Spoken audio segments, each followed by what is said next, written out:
ಏಯ್, ಅವಳು ಯಾವಳೋ ಬೀದಿಲ್ ಸತ್ರೆ ನೀನು ಕೇಸ್ ಗೆಲ್ಲೋದಕ್ಕೋಸ್ಕರ ನಮ್ ತಲೆ ಕಟ್ತಾ ಇದ್ಯಾ? ನಿನಗೂ ಒಬ್ಳು ಮಗಳಿದ್ದಾಳೆ, ಹೀಗೆಲ್ಲ ಮಾತಾಡಿದ್ರೆ ನಿಂಗೆ ನಾಚಿಕೆ ಆಗಲ್ಲ? ಅವಳಿಗೆ ಈ ತರ ಆಗಿದ್ದಿದ್ರೆ ನೀನ್ ಇದೇ ತರ ಮಾತಾಡ್ತಿದ್ಯಾ?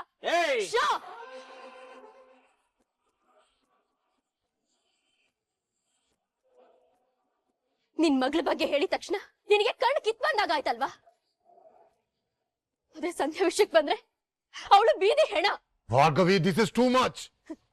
ನಿನ್ ಫ್ರೆಂಡ್ ಮಗ ರೇಪ್ ಮಾಡಿ ಕೊಲೆನೇ ಮಾಡಿದಾನಂತೆ.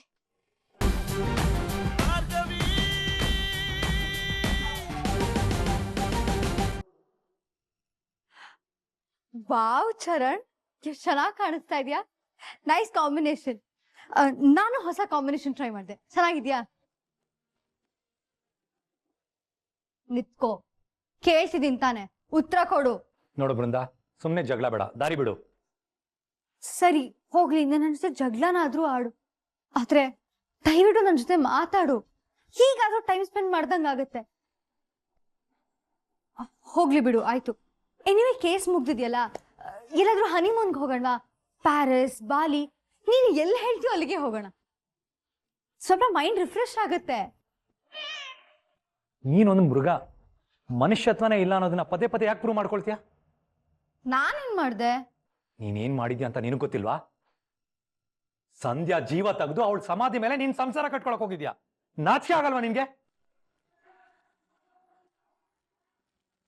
ಚರಣ್, ನೀನೇನು ನಾನೇ ಕೊಲೆ ಮಾಡಿದೀನಿ ಅನ್ನೋ ತರ ಹೇಳ್ತಿದ್ಯಾ?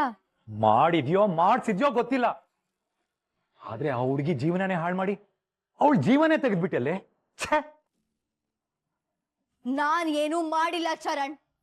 ನಾನು ಗಿಣಿಗ್ ಹೇಳ್ದಂಗ ಅವಳಿಗೆ ಬುದ್ಧಿ ಹೇಳಿದೀನಿ. ಆದ್ರೂ ನನ್ನ ಮಾತನ್ನ ಕೇಳ್ದೆ ಆ MLA ಎದ್ರ ಹಾಕೊಂಡ್ಲು, ಸತ್ಲು. ನಾನೇನ್ ಮಾಡಕ್ಕಾಗತ್ತೆ?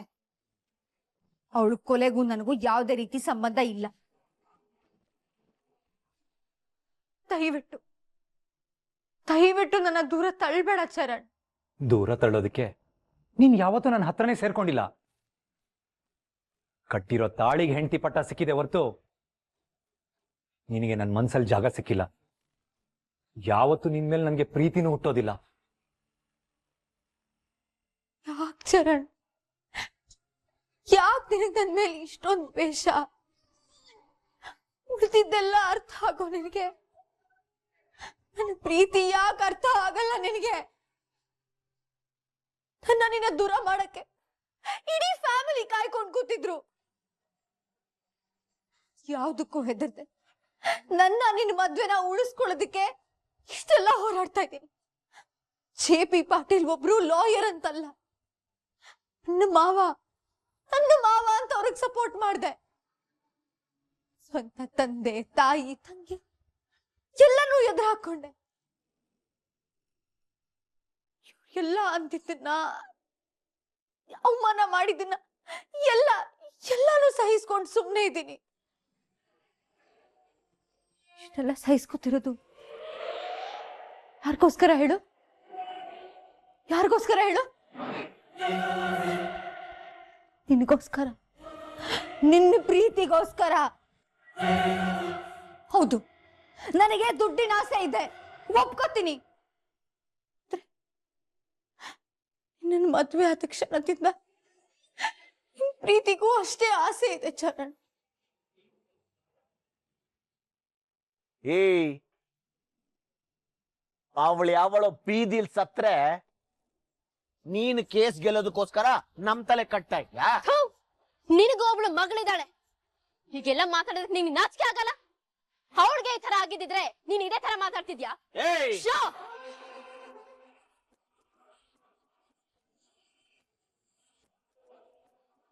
ನಿನ್ ಮಗಳ ಬಗ್ಗೆ ಹೇಳಿದ ತಕ್ಷಣ ನಿನಗೆ ಕಣ್ಣು ಕಿತ್ಬಂದಾಗಾಯ್ತಲ್ವಾ? ಅದೇ ಸಂಧ್ಯಾ ವಿಷಯಕ್ಕೆ ಬಂದ್ರೆ ಅವಳು ಬೀದಿ ಹೆಣ. Bhargavi, this is too much. ನಿನ್ ಫ್ರೆಂಡ್ ಮಗ ರೇಪ್ ಮಾಡಿ ಕೊಲೆನೇ ಮಾಡಿದಾನಂತೆ. ಇನ್ನು ಈ ಮಾತೆಲ್ಲ ಯಾವ ಲೆಕ್ಕ ಸರ್? ಭಾರ್ಗವಿ, ಒಂದು ಮಾತಾಡಿದ್ರು ನಾನು ಸುಮ್ಮನಿರಲ್ಲ. ಕೋರ್ಟಲ್ಲಿ ಸೋತೋದೆ ಅಂತ ನಮ್ಮ ಮುಂದೆ ಬಂದು ಹಿಂಗ್ ಗಂಟು ಹರ್ಕೋತ್ಯ? ಇಷ್ಟಕ್ಕೂ ವಿಕ್ಕಿ ತಪ್ಪು ಮಾಡಿಲ್ಲ ಅಂತ ನಿನ್ನ ಮುಂದೆ ನಾವು ಪ್ರೂವ್ ಮಾಡೋ ಅಗತ್ಯ ಇಲ್ಲ. ಅದನ್ನ ನಾನು ಕೋರ್ಟಲ್ಲಿ ನೋಡ್ಕೋತೀನಿ. ಆದ್ರೆ ಅದನ್ನ ನೋಡಕ್ಕೆ ನೀನು ಕೋರ್ಟ್ಗೆ ಬರಕ್ಕಾಗಲ್ಲ ಅಷ್ಟೇ.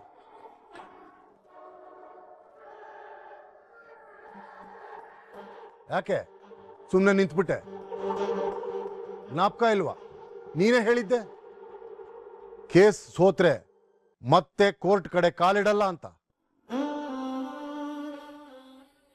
ಆ ನಿನ್ನಪ್ಪ ರವೀಂದ್ರ ಭಟ್ಕಳ್ಳು ಅಷ್ಟೇ, ಕೇಸ್ ಸೋತಿ ಓಡಾದ. ಈಗ ನೀನು ಹಾಗೆ ಮಾಡು. ಆಮೇಲೆ ಅಪ್ಪ ಮಗಳು ಇಬ್ರು ಅಯ್ಯೋ ನಮ್ಗೆ ಹೀಗಾಗೋಯ್ತಲ್ಲ ಅಂತ ಮನೆಯಲ್ಲೇ ಅಳ್ತಾ ಬಿದ್ದಿರಿ. ಕೋರ್ಟ್ ಕಚೇರಿ ಅಲ್ಲ ನಿಮ್ಮನ್ನ ಮೀರಿದ್ದು. ನಿಮ್ಗೆಲ್ಲ ಶಿಕ್ಷೆ ಕೊಡಿಸ್ಬೇಕು. ಸಿಟಿ ಮಧ್ಯೆ ಸಿಗದು ತೋರಣ ಕಟ್ಬೇಕು. ನೀಚ್ ಕೆಲ್ಸ ಮಾಡೋರ್ಗೆ ಇಂಥ ಗತಿ ಬರುತ್ತೆ ಅಂತ ತೋರಿಸ್ಬೇಕು.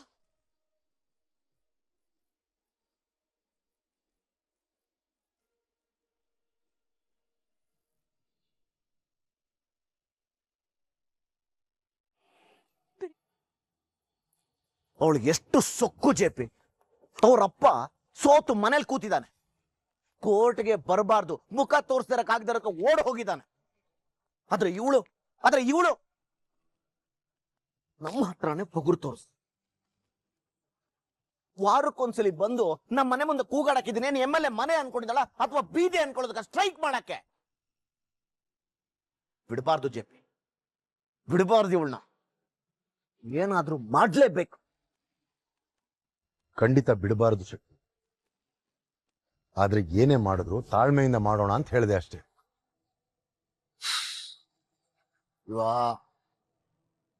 ಅವಳು BP ರೈಸ್ ಮಾಡ್ಕೊಂಡು ಬಂದು ಇಲ್ಲಿ ಕೂಗಾಡು, ಆದ್ರೆ ನಾವು ಮಾತ್ರ ತಾಳ್ಮೆಯಿಂದ ಇರ್ಬೇಕಾ?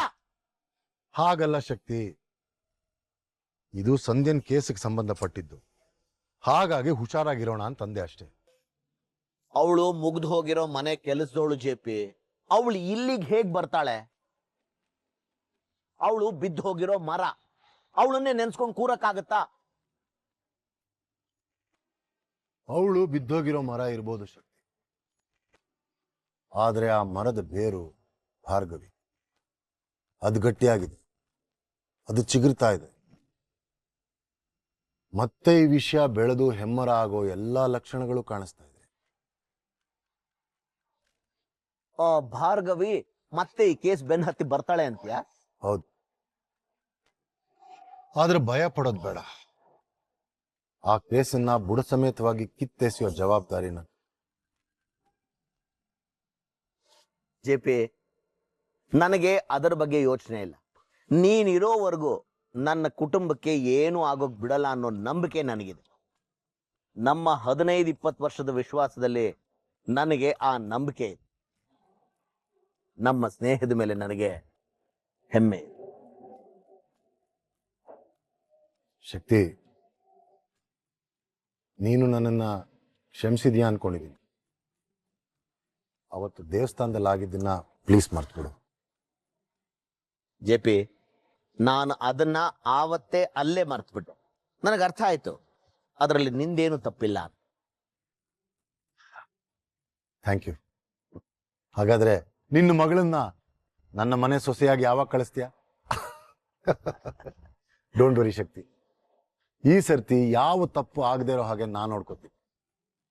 ಅರ್ಜುನ್ಗೂ ಬುದ್ಧಿ ಹೇಳ್ತೀನಿ, ಅವನು ಮತ್ತೆ ನಾನು ತಲೆ ತಗ್ಸೋ ಹಾಗೆ ಮಾಡ. ಆದಷ್ಟು ಬೇಗ ಅವರಿಬ್ರು ಮದ್ವೆ ಮಾಡ್ಬಿಡೋಣ.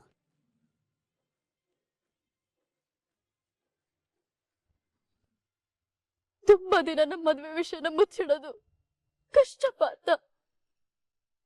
ಮೊದ್ಲೇ ಸಂಧ್ಯನ್ ವಿಚಾರವಾಗಿ ಎಲ್ರೂ ದುಃಖದಲ್ಲಿದ್ದಾರೆ.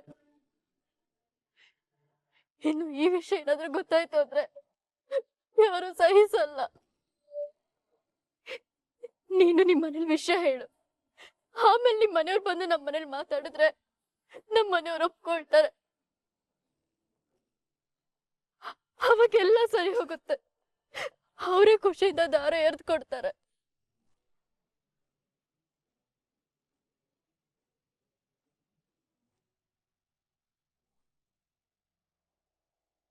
ಪಾರ್ಥ, ಹಾಗೆ ನೋಡ್ತಿದ್ಯಾ? ಮಾತಾಡ್ತೀಯ ತಾನೆ? ಮಾತಾಡ್ತೀನಿ, ಸದ್ಯದಲ್ಲೇ ಮಾತಾಡ್ತೀನಿ. ಪಾರ್ಥ, ನಿಮ್ ಮನೇಲಿ ನನ್ನ ಒಪ್ಕೊಳ್ತಾರೆ ತಾನೆ? ಅಥವಾ ಎಲ್ಲರೂ ಅನ್ಕೊಳ್ಳೋ ಹಾಗೆ ನಾನೊಬ್ಬ ಗಂಡು ಬೀರಿ ಜೋರು ಅಂತ ಅನ್ಕೊಂಡು ನನ್ನನ್ನು ದೂರ ಮಾಡ್ತಾರ? ಅವ್ರೇನೇನೋ ಅನ್ಕೋಬಾರ್ದು, ಆದ್ರೆ ನಾನ್ ಮಾತ್ರ ನೀವೇ ಅಂತ ಫಿಕ್ಸ್ ಆಗಿದ್ದೀನಲ್ಲ, ಅವ್ರನ್ನ ಹೇಗಾದ್ರೂ ಒಪ್ಪಿಸ್ತೀನಿ ಮೇಡಮ್. ಯಾಕೆ? ನಿಮ್ಮಪ್ಪ ಅಮ್ಮ ತುಂಬಾ ಸ್ಟ್ರಿಕ್ಟಾ?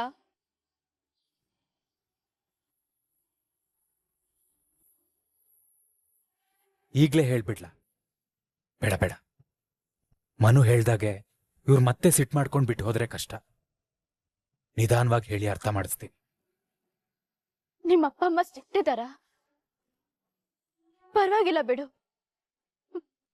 ತಂದೆ ತಾಯಿ ಅಂದ್ಮೇಲೆ ಮಕ್ಳ ಮೇಲೆ ಪೊಸೆಸಿವ್ನೆಸ್ ಅನ್ನೋದು ಇದ್ದೇ ಇರುತ್ತೆ. ಬೇಕಿದ್ರೆ ನಾನೇ ಬಂದು ಮಾತಾಡ್ತೀನಿ. ನೀನ್ ಯಾವಾಗ ಹೇಳ್ತೀಯ ಅವಾಗ್ಲೇ ಬರ್ತೀನಿ. ನಿಮ್ಮಪ್ಪ ಅಮ್ಮನ್ಗೆ ಏನಾದ್ರು ಅಂದ್ರು ಬೈದ್ರು ನಾನೇನು ಅನ್ಕೊಳಲ್ಲ.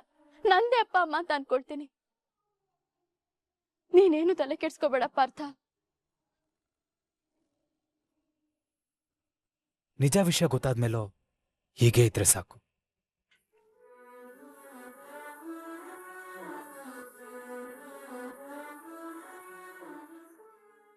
ನೀವು ಅಷ್ಟೇ ತಲೆ ಕೆಡ್ಸ್ಕೋಬೇಡಿ, ಇದೆಲ್ಲ ಸರಿಯಾಗತ್ತೆ ಮೇಡಮ್.